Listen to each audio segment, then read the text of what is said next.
Good morning. Is the sound okay in the back? Can you hear me? Can you hear me well in the back or not? Yes. Okay. Maybe the people in the back don't understand English. That's good morning, everyone. Once again, a warm welcome to everybody here in Slovakia. First of all, I'd like to thank our friend Peter and the people from the Slovak Federation to make this possible. We had to wait for a long time to see each other again. We are with a lot of people, much more than we are used to. Of course, this brings maybe some practical problems. Therefore, I want to ask you to be quiet during the presentations. We are going to try and translate everything, German, English, English, German, so that everyone can understand. But please try to avoid in between translating into more languages and constantly talking, because then it's going to disturb the whole thing. And we have a very busy program. If we have to translate everything, it takes time. So we all have to do our best to make sure that everybody gets the most of this day. Herzlich willkommen an allen. Ich freue mich, so viele Leute hier zu sehen. Ist auch schon eine lange Zeit, dass wir einander noch gesehen haben, dass wir noch eine preisliche Schulung hatten. An erster Stelle möchte ich sehr gerne unseren Freund Peter und die Leute vom Slowakischen Föderation danken, das alles hier für uns möglich zu machen. Jetzt von der praktischen Seite, wir sind jetzt mit sehr vielen Leuten, viel mehr, wie wir gewöhnt sind an unsere preisliche Schulungen, und das bringt natürlich auch praktische Probleme mit. Wir werden versuchen, alles zu übersetzen, Deutsch, Englisch, Englisch, Deutsch, sodass jeder alles mitbekommt. Das braucht natürlich Zeit, und wir sind mit vielen Leuten in einem relativ kleinen Raum. Ich bitte Sie, ruhig zu bleiben während die Präsentationen, auch wenn man warten muss wegen die Übersetzungen, und bitte nicht ständig auch noch in weitere Sprachen zu übersetzen und ständig reden, weil das wird alles, das wird störend sein. Wir versuchen es mit den beiden Sprachen, und wir haben da noch eine kleine Ecke auf Französisch dort, aber das klappt normal wie immer. Habe ich jetzt alles übersetzt? Ich weiß es nicht mehr.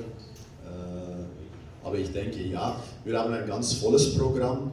Die Übersetzung, das braucht Zeit, also werden wir auch gleich damit anfangen. Ich denke, die meisten Präsentationen sind auf Deutsch, und Urs wird sie dann auf Englisch übersetzen. Ich gebe noch schnell das Wort an Urs.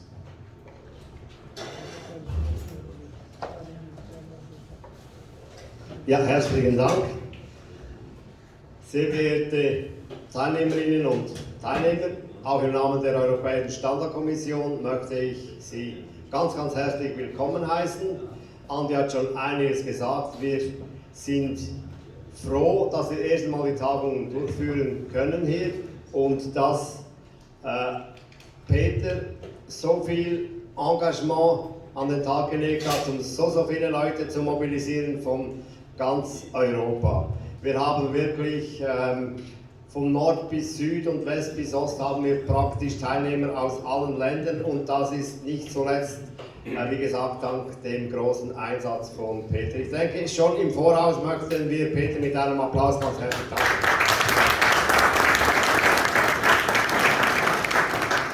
In the name of the European Standard Committee, I wish you as well heartily welcome here. We are very proud to have such a great number of people here in this room, and especially thank the effort of Peter.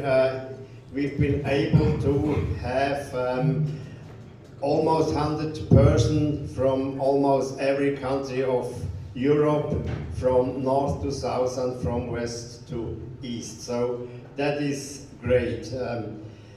Et encore quelques mots pour mes amis de la langue française. Je vous souhaite ici un cordial bienvenue.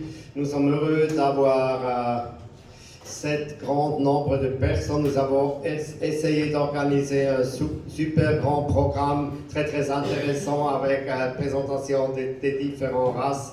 Et je vous souhaite un très bon weekend.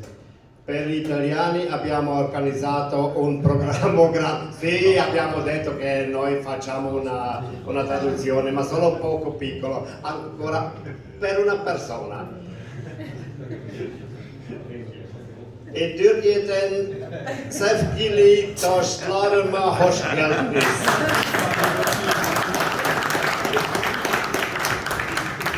We've got here for the first time such a great delegation from Turkey, and that's the reason why I welcome them.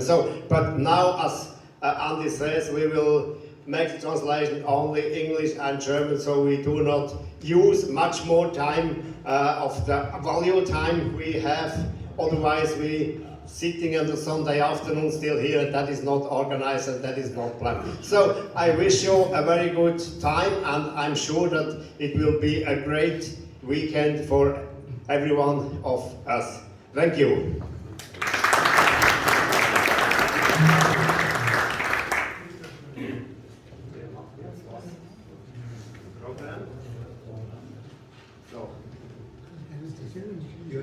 So we are going to the first point with the different gooses with Peter Schuffer. Darf ich dir das Mikrofon geben, bitte? Ja, geht's ein zweites, oder?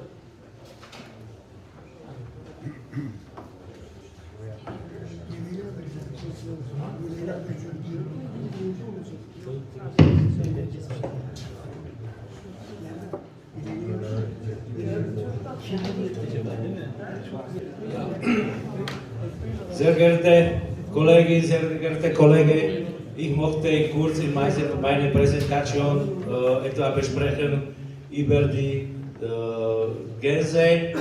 Wir haben jetzt letzte viele Jahre kleine Probleme mit der Sortierung dieser Rasse und aus Europa ist vorbereitet verschiedene Typen.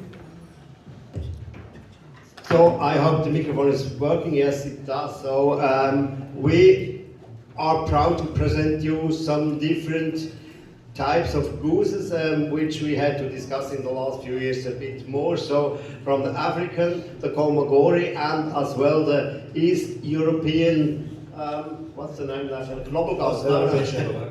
Okay. Ja, alle diese Rasse hat Herkunft in der Anser-Cygnoides.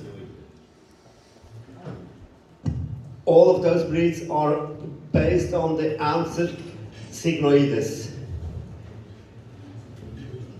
Alle drei hat eine markante markante schwammartige Gänse mit feiner oder grober Ausdruck. All of those gooses are heavy gooses with a very strong impression of the type. Ja, das ist die afrikanische Gänse, African, Cholmogory Cholmogory, and the Eastern European goose. Yes.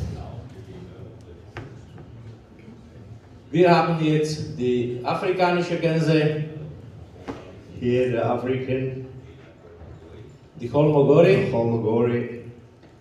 Und diese Cholmogory hat Herkunft in der 90. Jahrhundert aus Kreuzung gelangt und eine Höckergans in der Zentralrussland. Okay, this breed is born or is created from different land crossings and the commercial and the usual Knobbelgans. Knobbel is Holländisch. What is the name of Höcker? English, I don't use this. Chinese and African. Of the Chinese goose, okay. Die osteuropäische Gänse im 20. Jahrhundert wie große Form des Cholmogory-Gänse erzüchtet. and the East European goose was created as the large version of the Cholmogory goose and is called the Great Cholmogory, but now the official name is East European Goose.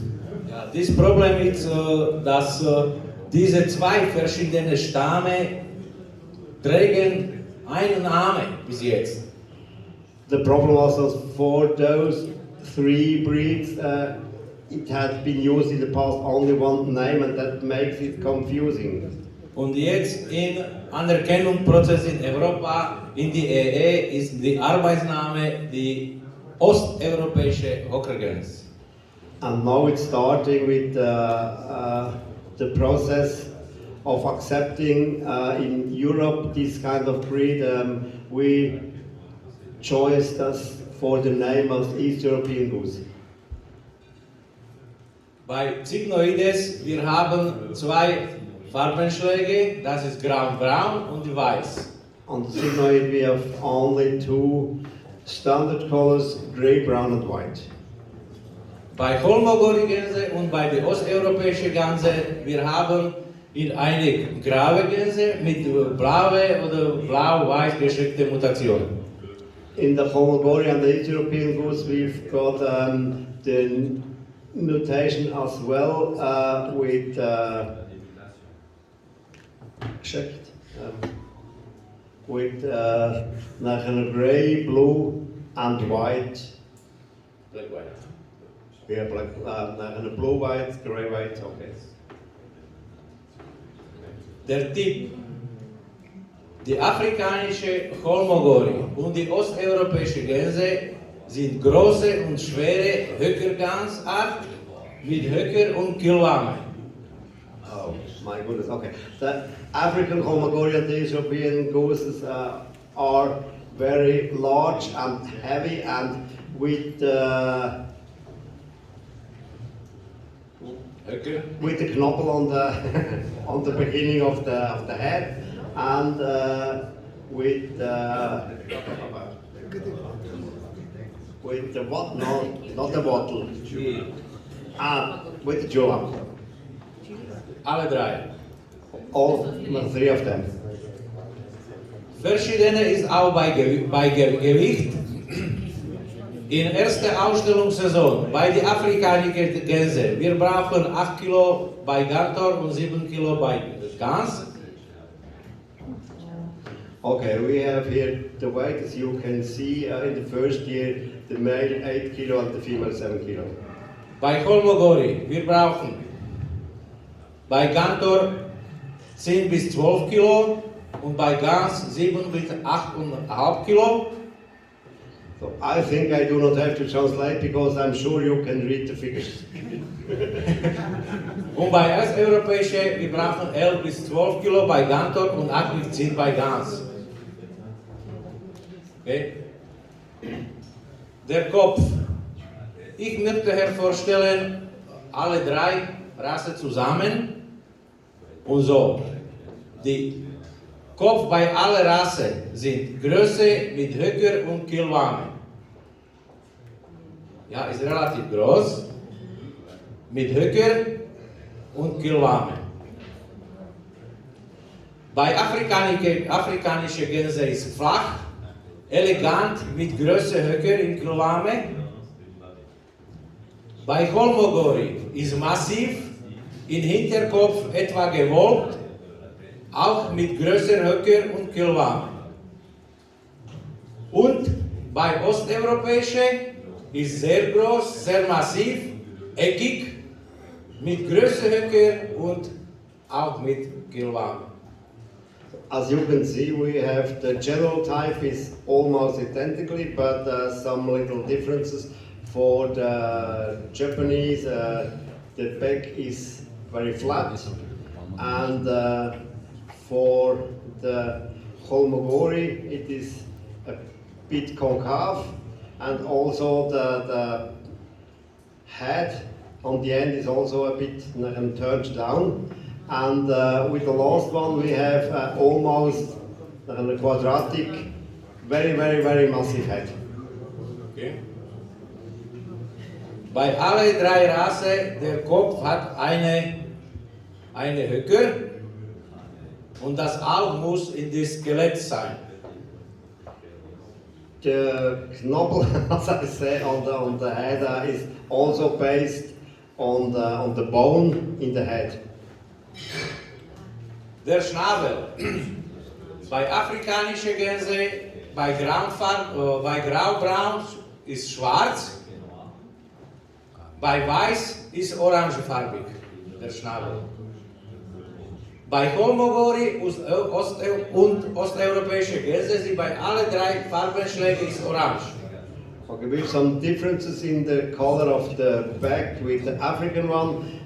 For the standard color, gray-brown, the back is black, and for the white one is orange. And Cholmogory, for every color variety, we have an orange back. Der Rumpf. Bei Rumpf sind die großen Unterschiede. Bei afrikanischen Gänse ist aufrecht getragen. Bei alle drei ist robust und breit, aber bei afrikanisch ist aufrecht getragen. Bei Cholmogory ist nur etwas aufgerichtet, aber bei osteuropäischen ist es fast waagerecht. Okay, we have the type of the body. For the African, it is up, and in general, the body must be large and strong. And for the next one, it's almost horizontal, only a bit up. And for the last one, the East European, it is totally horizontal. So you see the different types of the body. Der Brust. Bei alle drei ist breit und voll, aber bei afrikanischer ist gerundet und angehoben getragen. Bei Cholmogory ist gerundet, nur wenig angehoben getragen, ohne Brustkiel. Aber bei osteuropäischen Gänse ist auch Brust tief, aber mit großer Brustkiel.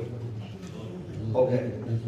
So we watching about the chest. It must be, as I said before, from the type, must be up and round. And for the next one, it is a bit deeper, but also round without any keel. And for the heaviest type, the East European, that is with a great and deep chest keel. Der Bauch bei allen ist voll, gut entwickelt, mit doppelt ausgeprägter und hinten geschlossener Bauchwarme. Okay, for the stomach is full and good rounded with a double keel, stomach keel, no? What is Bunch. bunch, okay? And must be closed behind or on the end of the, Alle drei. on the end. This is for all three breeds identically. Der Rücken bei den afrikanischen Gänsen ist leicht abfallend. Bei allen drei, wir brauchen einen möglichst breiten Rücken, aber bei afrikanischen ist leicht abfallend. Bei Cholmogory ist sehr breit, lang, flach, gerade und fast waagerechte getragen. Aber bei osteuropäischen, wir brauchen auch eine sehr breit, lang, flach, gerade und waagerechte getragen Rücken. As you can see, we have the same type as we discussed before from the body shape. We're talking about the back, and the back can not look in a other direction. So we have up for the first one, almost horizontal for the second one, and horizontal for the large one. Der Hals, alle drei hat eine typische schwanartige Hals, aber bei afrikanische ist ziemlich lang, dick, etwas an der Oberteile gebogen. Das ist auch bei Cholmogory, auch bei osteuropäischen, aber die dickste oder die dicke Form ist bei osteuropäischen Gänse. The neck is always also almost identically, so we have it straight up, quite long, and at the beginning on the head it is lightly turned around, and then you see the thickness of the neck. On the left side we have elegant, and on the right side is the heaviest type of the neck.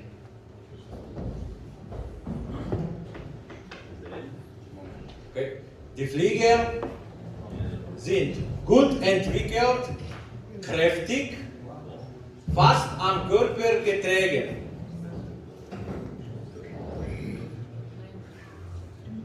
Bei afrikanische ist fest am Körper getragen. Bei Cholmogory mit etwa länglichem Anschwingen, die leicht nach unten hängen. Und das ist auch bei Cholmogory, auch bei osteuropäischen. We're talking about the wings. As you can see, for the African, the wings are very good position on the body.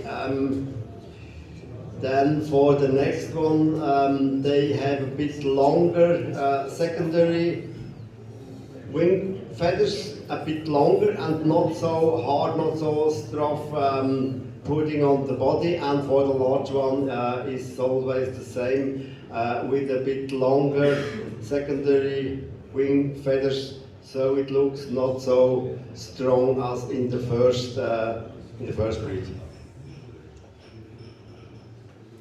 Eine Zusammenfassung.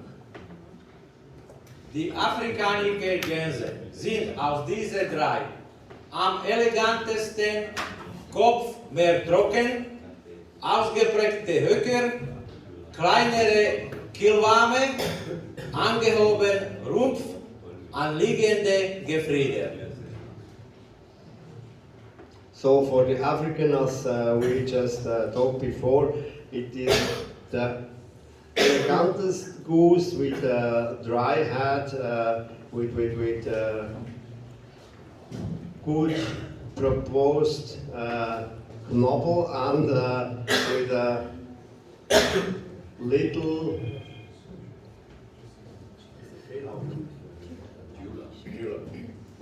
dewlap and strong hard feathers. Okay.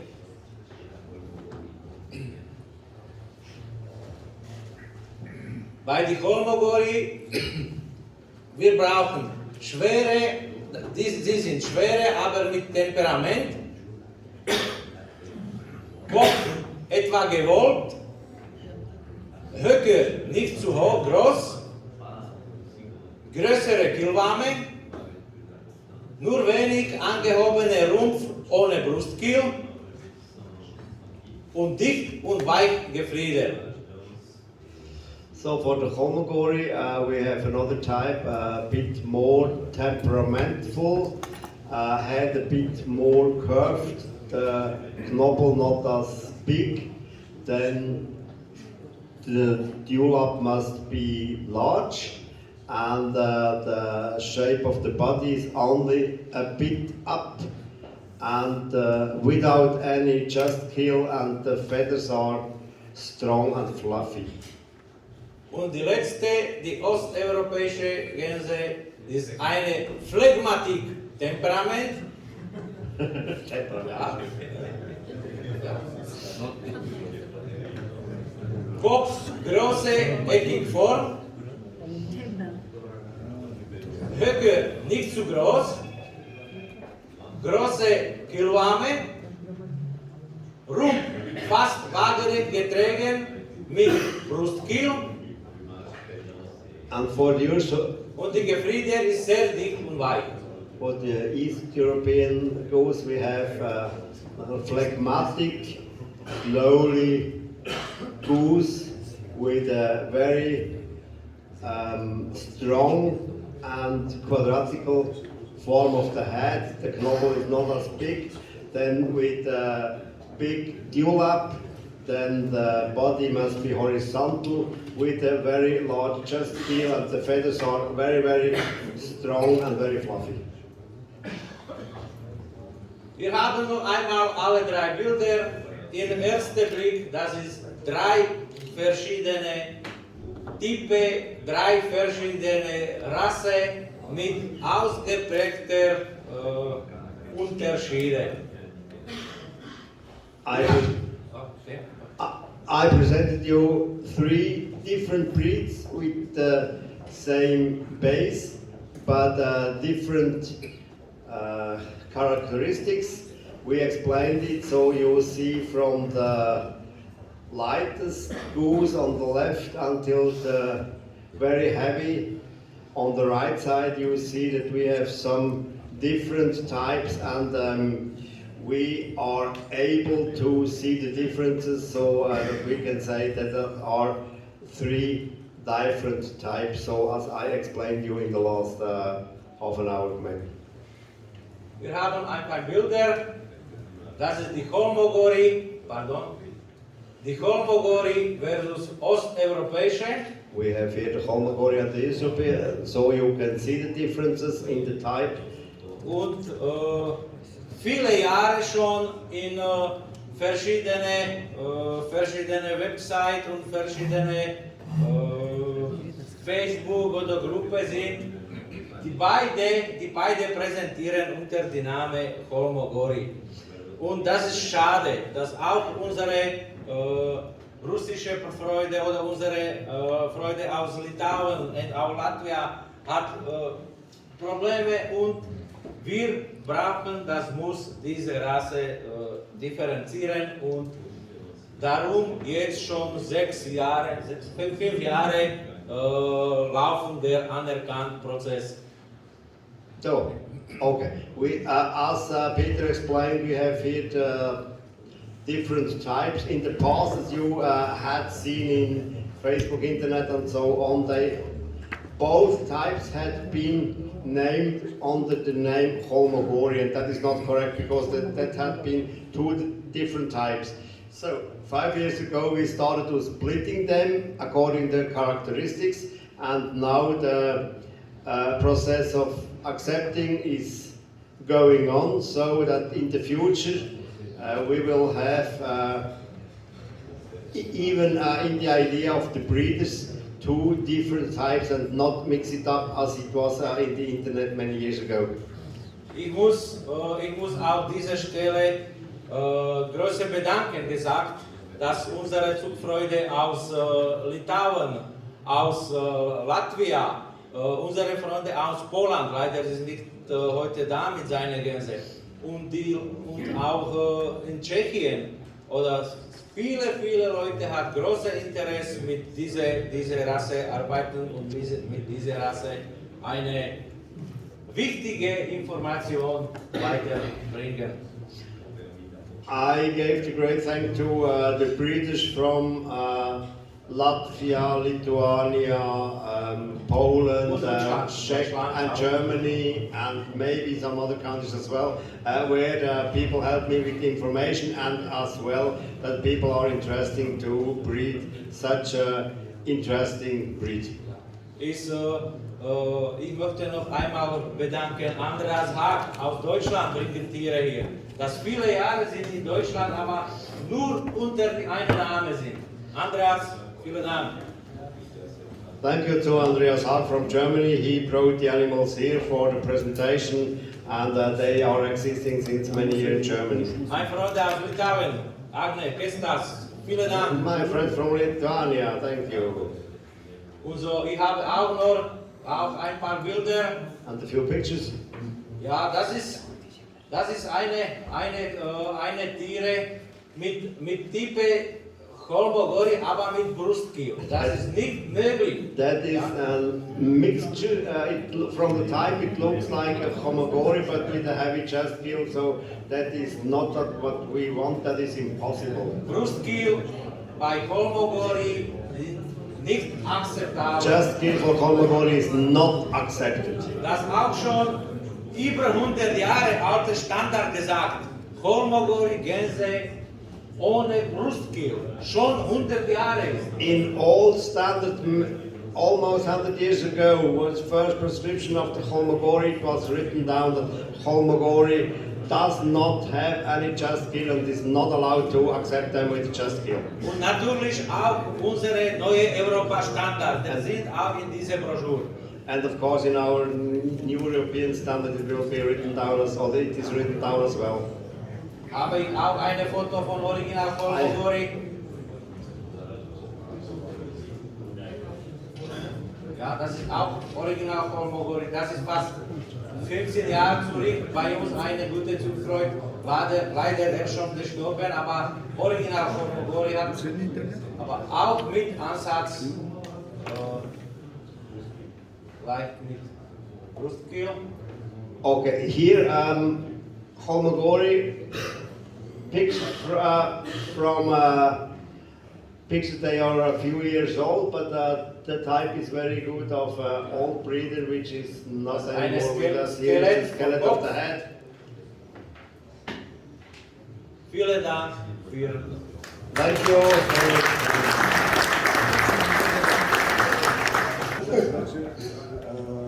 Wir sollten mal jetzt sprechen von 3 Entenrassen. Streicherenten, Welsh Harlequin-Enten und Overberger-Enten.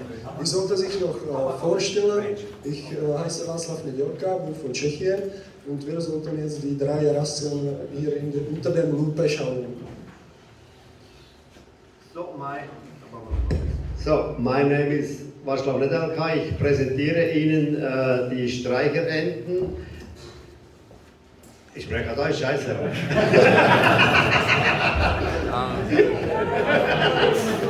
Okay, let's switch it.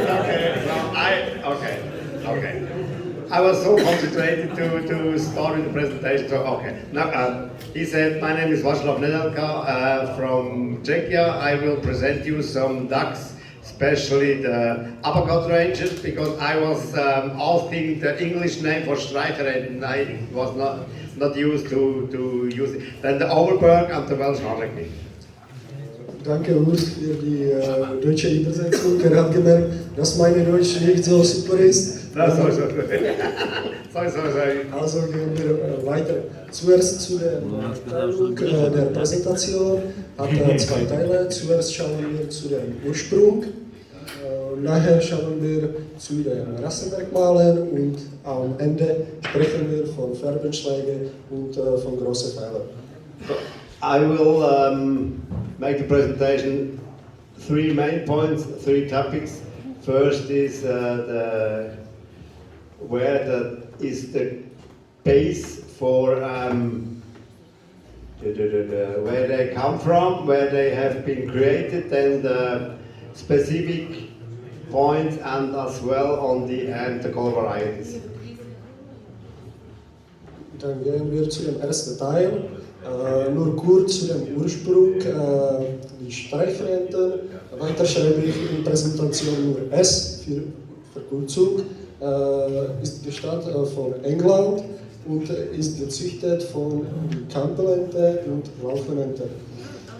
Streicherenten, they originally come from England and had been created with Campbell and with running ducks.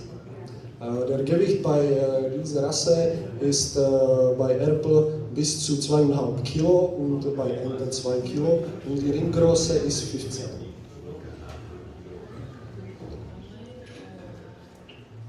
Do you have a picture for that or? For the ring number and the... Ja. Hast du ein Bild dazu oder nicht? Nein, Okay. zugehörig wird nicht. Okay. It is written in the standard. The ring number and the weight. Jetzt zu den Welsh Harlequin. Weiter schreibe ich nur WH. Die ist gestanden in England wieder im Jahrgang 1949 und ist wieder gezüchtet von Kamberlente. Ich denke, der Ursprung, von welcher Rasse die Rasse kommt, ist hauptsächlich, dass man nachher weiß, wie sollte die Ente manchmal aussehen. Okay, the Welsh Harlequin duck, as you can see some pictures here, had been created in England in the year 1949, and also they are based originally from the Campbell ducks. Die Overberger Ente, die ist gestanden in Niederland. Von diesen 3 Rassen ist die schwerste. Der Erpel hat bis zu 2 Kilo und 3/4. Und sie ist gestanden von vielen Rassen. In Standard steht Grundschnabelente, hier unten Streicherente, Campbellente, Orpington, Kimsheimer Ente und Welsh Harlequin. So the Overberger duck had been created in the Netherlands, and there are a lot of breeds have been mixed up with the Campbell, the Orpington, the Gimsheimer, the Streicher, the Crumbeck duck, and some more. Jetzt gehen wir zum zweiten Teil, die Präsentation. Also ich sollte jetzt vorstellen, gemeinsame Rassenmerkmale. Alle 3 Rassen sind manchmal die Schwester, kann man sagen, oder haben manchmal relativ gleiche Typ. Yes, we have the general characteristics. Some are almost similar, so we will look it in detail together. Zuerst starten wir mit Kopf. Die ist manchmal langlich. Die Form ist manchmal ein wenig wie ein Stockente. Die Kopf ist gut gerundet, hat trockene Backen und die Stirn ist leicht ansteigend. Kann keine gut gerundete Kopf haben oder Stirn. In general, the head is a bit long, only smoothly rounded, not very strong. The front is only lightly going up, without chest, not chest, without Cheeks. Without cheeks. Okay.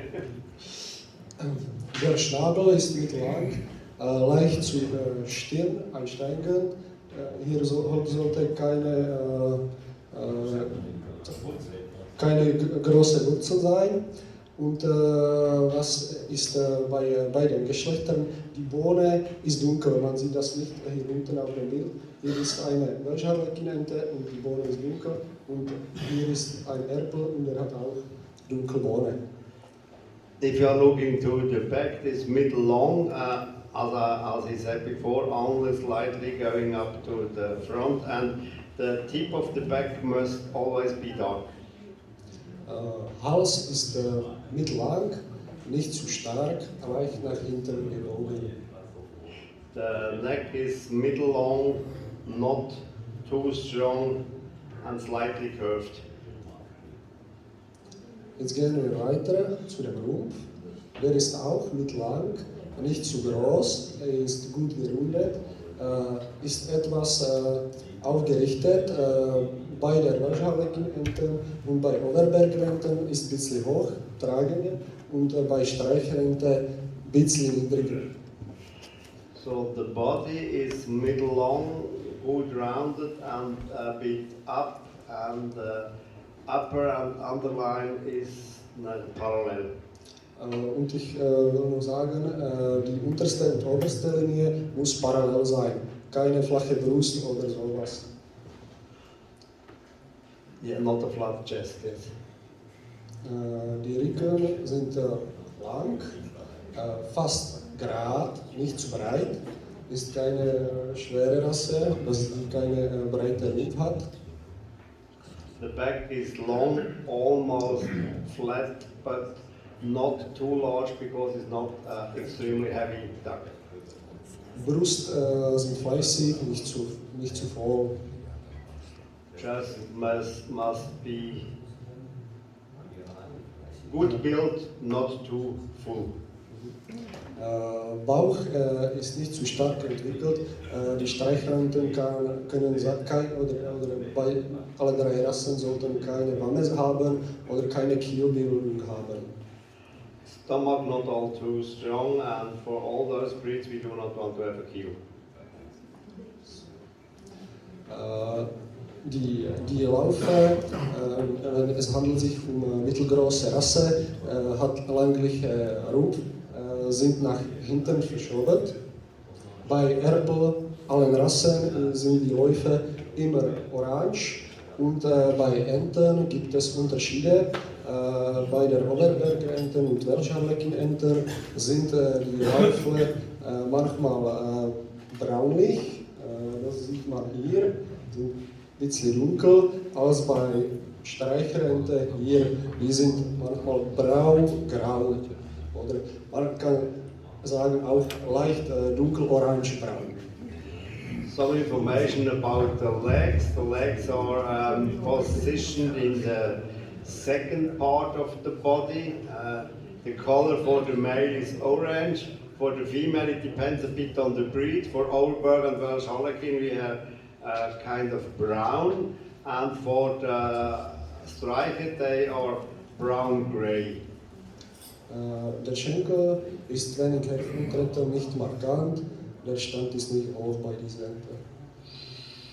The position of the leg are not so long, and yes.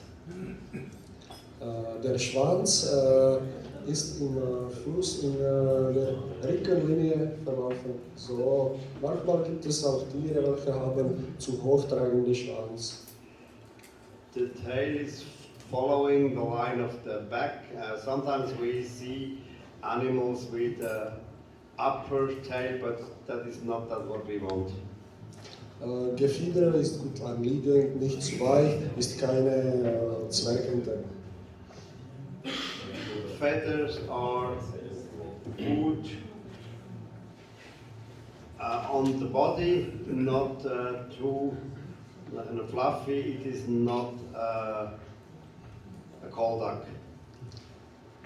Jetzt gehen wir weiter, schauen wir unter der Lupe zu den Farbenschlägen. Bei der Streicherente handelt es sich um die silberfarbige Farbenschlag, bei Wels Harlequin cremewildfarbig und bei Overberger Enten blau-bronze. Ich habe die Präsentation so gemacht, dass Sie sehen neben sich alle drei Farbenschläge und Sie sehen gut die Unterschiede. So we can see that we have some different color varieties for the Streicher and Streicher duck. We have silver wild colored. Then the next one, the Wels Harlequin, is cream wild colored, and for the Overberg is kind of blue bronze. Jetzt nur kurz zum jungen Gefieder oder jüngeren Gefieder. Bei Wachstum ist die Feder verändert von einem Klang zu anderen, bis die Tier fertig ist. Wenn man sieht junge Ente bei der Streicher oder weil hier ist eine Wels Harlequin Ente, man sieht die Unterschiede zwischen der Farbe, bis die fertig ist. You can see in the juvenile age they change the colors and the feathers several times, so you have to wait until they have the last feather to be sure which color that they will show at the end. Und bei alten Enten sieht man das auch. die Veränderung von Frühling bis Winter. Manchmal Kopf ist mehr heller im Herbst und die Streifung kann im Schwanz ein bisschen nicht so scharf sein. And also in the adult females you can see some differences in the autumn the head color could be a bit slighter and getting a touch darker in the winter time, and also with the black lines in the back in the tail area that could be a bit stronger or lose the color during the winter. So it is a very interesting duck. So, jetzt gehen wir zum Farbenbeschlag-Vergleich. So we will see the differences inside of the color. Zuerst nehmen wir der Erpel. First of all, we have the male. Und starten wir mit Kopf. Starting with the head. Ich will sagen, die Enten sind so gestellt, dass auf erster Platz ist die, welche ist in der Nähe in Farbung zu den Wildenten. Okay. The position what I choose is that on the first position we have those one which are closest to the natural color, and then it depends. Die Farbe bei Streichererpel, das ist auf die linke Seite oben, ist schwarz mit markanter grüner Glanz wie bei einer Stockente. Streicher, the head is black with a green shine, as we know it from the wild duck. Die Schnabelfarbe ist weidengrün. Color of the back is green. Bei der Wels Harlequin Ente in Mitte ist die Grundfarbe braun-schwarz mit grünem Glanz mit Bronzestich. Der Bronzestich ist hauptsächlich auf dem Kopf. Der grüne Glanz ist ganz wenig. Well, the head of the Welsh Harlequin is quite different. The main color is brown-black, and the green shine is changing to a bronze shine. Die Schnabelfarbe bei der Welsh Harlequin Erpel ist braun bis olivgrün, ist ein bisschen dunkel wie bei den Streichenten. The color of the back is brown until olive green. Bei Overberger Ente hier unten ist die Grundfarbe bei der Kopf hellblau und bei Ohren auf dieses Teil oder auf dem Hinterkopf gibt es leichte braunliche Anflur. So the last one, the Overberger, as you can see, the color is different. We have a slight blue head color and a bit brown in the area of the ears and of the neck is possible. Yes. Und was ist noch haussächlich? Bei aller diesen drei Rassen, der Halsring muss geschlossen sein. And the ring on the neck must be closed for every 3 breeds. As I forgot to tell you, the color of the back of the Overberg is greenish with a light yellow shine. Jetzt gehen wir weiter zu der Farbe auf dem Rumpf. Bei der Streicherentenerpel ist die Grundfarbe rostbraun und die braunen Federn sind auf der Unterbrust, Brust, auf den Flanken und auf den Schultern. Und in diesen Partien haben die Federn immer leichte silberweiße Augen. So starting with the Streicher ente, we've got a general color of shoulder and chest and side, kind of a red, brown, and always with silver white lacing. Bei Welsh Harlequin Erpel ist die Grundfarbe auf diesen Teilen Mahagoni-braun, ist auf ersten Einblick dunkel als die Streichelenten-Erpel und die Samen haben cremeweiße Farbe. So, for the Welsh Harlequin, as you can realize, they are much darker. So the general color is mahogany brown and not with a silver but with a cream white lacing. Bei Overberger Erpel ist die Grundfarbe manchmal die hellste oder hellere und ist hellrot-braun und gibt es wieder silberweiße Säume. And for the last one, the general color is red-brown with a silver-white lacing. Und auf Flanken gibt es die farbige Feder in 2 Reihen. Für mich ist optimal solche rostbraune Zeichnung oder Farbe an den Flanken. Bei dieser Erpel ist schon zu viel nach unten. We're talking about the color of the side of the body. We have some, for example, on the left side with the Streicher, that what he said that is that what we want. Not fully colored, only especially up and going down to the leg, and for the Overberger duck they have much more color and could be a bit lesser in the area where we can realize the red-brown color. Hier ist noch eine. Bei der Säumung gibt es immer so, dass die Säume bei der Kopf manchmal leicht und nicht so dick sind und nach Hinterpartie zu Schwanz sind sie größer. According to lacing in the shoulders and beginning of the wings, the lacing is much stronger and larger, and going to the end of the body they are getting more fine than at the beginning. Und noch zu Streichelenten. Ich habe mal bei vielen Tieren gesehen, die schwarze Tupfen in die Farbe auf Brust. In diesem Teil gibt es manchmal schwarze Tupfen.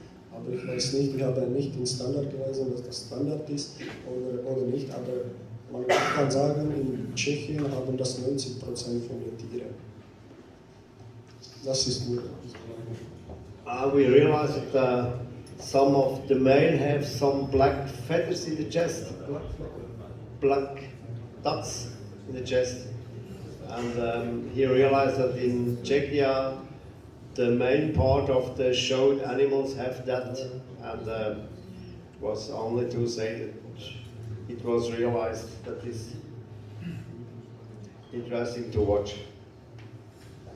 Gehen wir weiter zu den Spiegeln. Hier gibt es manchmal große Unterschiede in der Farbe und hier kann auch viele Fehler sein, wenn die Züchter manchmal kreuzen die Rasse zusammen. Okay, we are talking about the triangle. You can see as well the differences. Not always very good to see if the wing is close, but there are the differences between those 3 breeds and must be watched very carefully for the breed and as well for showing. Bei der Streicherenten-Erpel sind Spiegel mit blau-grünem Glanz. Nachher gibt es schwarze Saum und weiße Saum. For the Streicher, we've got the blue-green shine of the triangle and then a black line and then on the end a white line.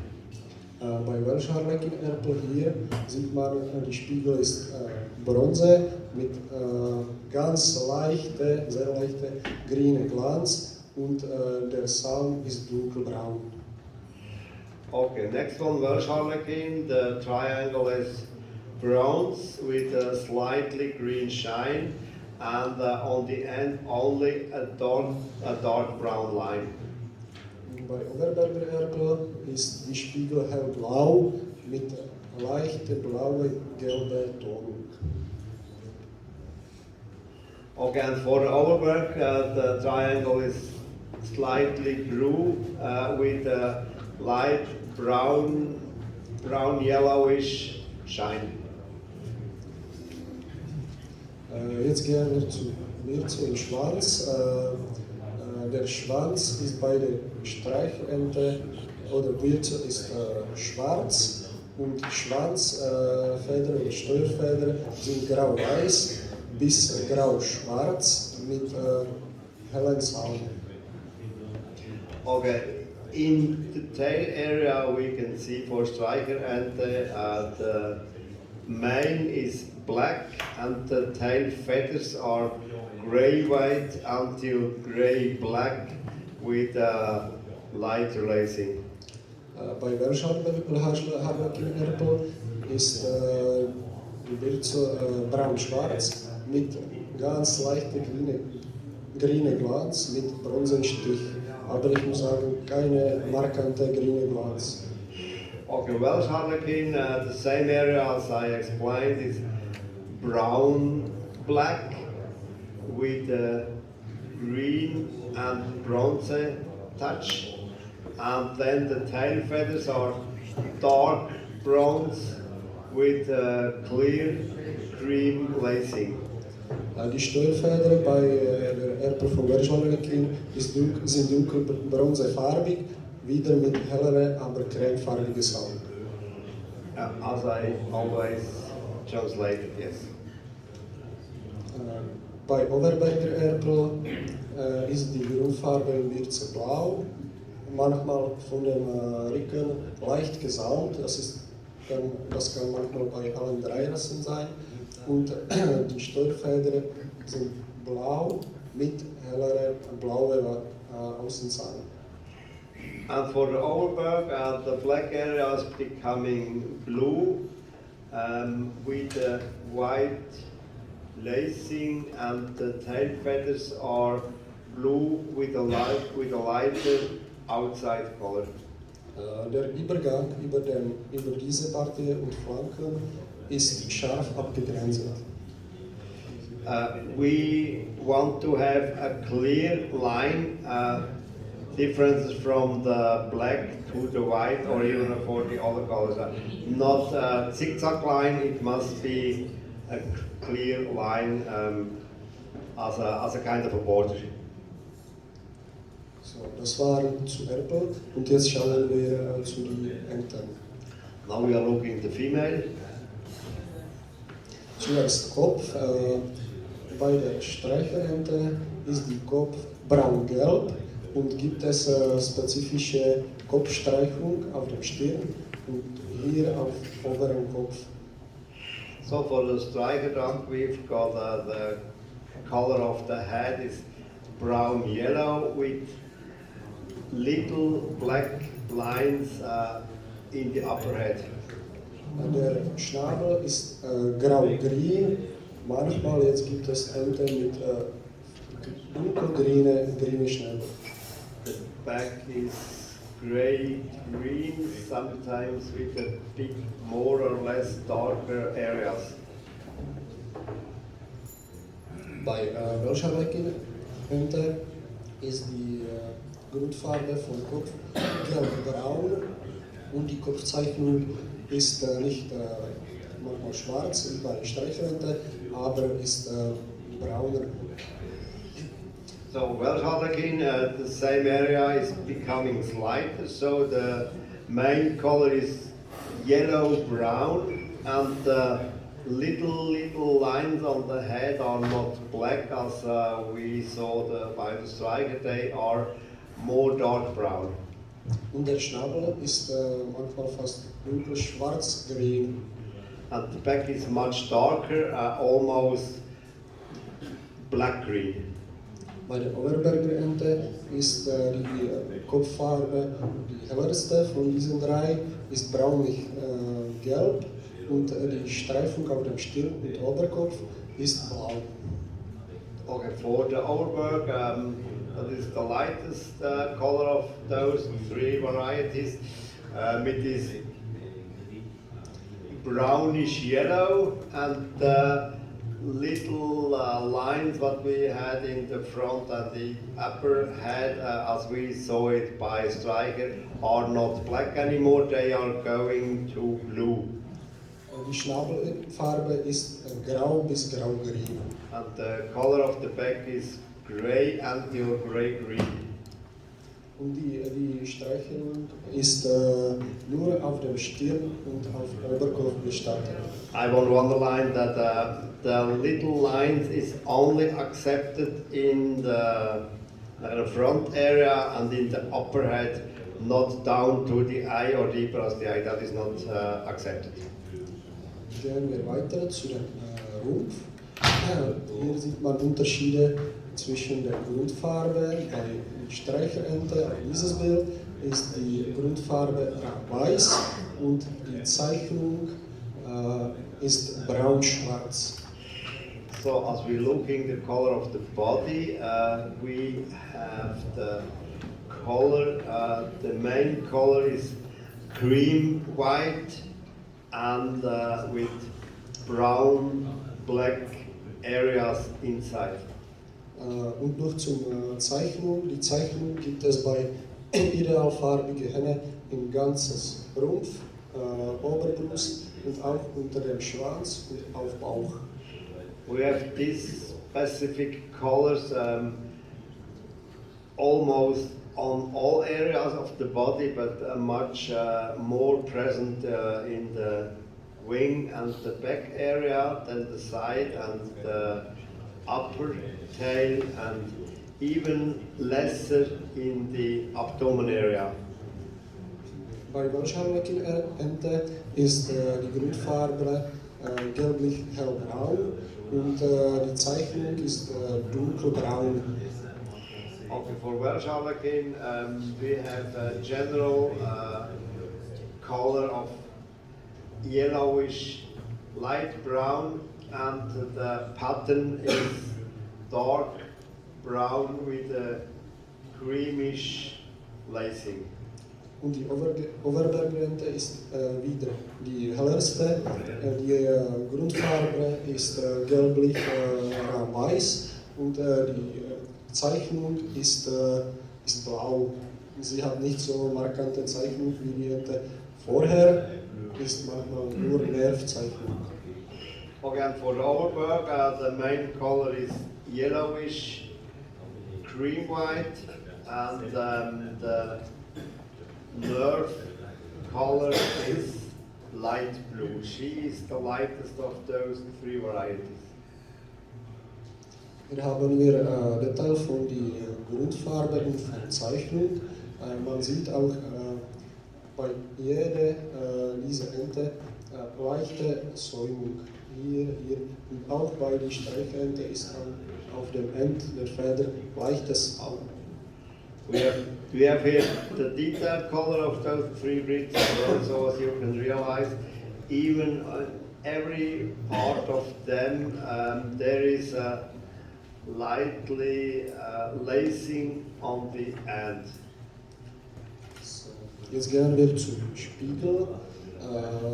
Bei der Streichente ist manchmal gleich wie bei Erpel. Die Spiegel hat blau-grünen Glanz mit schwarzem Saum und weißem Saum. Okay, for the Streicherenten we have almost the same triangle as we had for the male, general blue-green, and then on the end a black line and then a white line. Bei Wels Harlequin-Ente, ich habe dort auf Tschechisch geschrieben, Entschuldigung. Die Grundfarbe ist bronzefarbig mit dunkelbronze Saum. I hope I listened well because I cannot read it for the translation. So general color is brown, and on the end we have a dark brown line. Ja, ja. Okay. Bei Overberger-Ente ist die Spiegel leicht blauer mit gelb-brauner Farbe, man kann sagen, ist isabellfarbig. Okay, and for the Overberg we have a lighter blue triangle with yellow-brown bronze color, not far away from Isabel. Jetzt wissen wir, wie die Tiere sollten aussehen und dann gehen wir zu den großen Fällen. Manchmal sieht man auf den Ausstellungen die Ente, welche haben gelbe Schnabel. Okay, we are discussing about big faults or disqualification faults. Sometimes on shows we find some animals with yellowish or orange back, and that is disqualification fault. Dann haben die Ente manchmal zu helle Kopf. Sometimes some female are too white in the head. Dann gibt es Enten, welche haben zu viele Streifen auf dem Hinterhals oder auf Backen oder Unterhals. Then we have some females which have too much black lines in the head, on the cheek and in general in the whole head. Andere Fälle ist manchmal bei Spiegel, das habe ich hier nicht. Wenn die Leute kreuzen zusammen, manchmal Overberger, Wels Harlequin und Streicher, denn es gibt nicht so viele Züchter, manchmal in Ländern, und dann gibt es vielfarbige Spiegelfarbe. Zum Beispiel bei Overberger Enten ist grau oder hat dunkle blaue Farbe.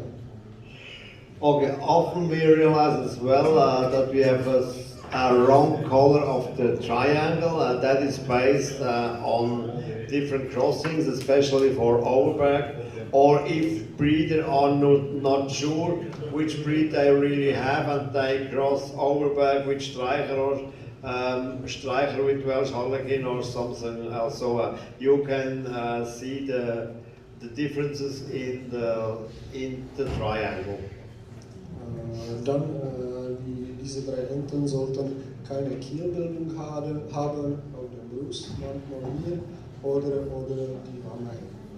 Okay, so sometimes we see animals with a keel or as well too heavy type in the body. Manchmal gibt es auch Tiere, welche haben leichte Befiederung auf diesem Teil von Läufen. Sometimes we have as well some ducks with slightly feathers on the leg, on the outside of the leg. That is as well not wished. Bei Erpel sieht man nicht so oft, aber doch manchmal nicht geschlossene Halsweg. And for the female, we sometimes realize, it's not often happen, but it can exist, that we have an open neck ring collar that should be closed. Und wenn man diese Erpel sieht, dann sieht man auch manchmal kurze Kopf und sehr gut gerundete Kopf. Das ist auch groß.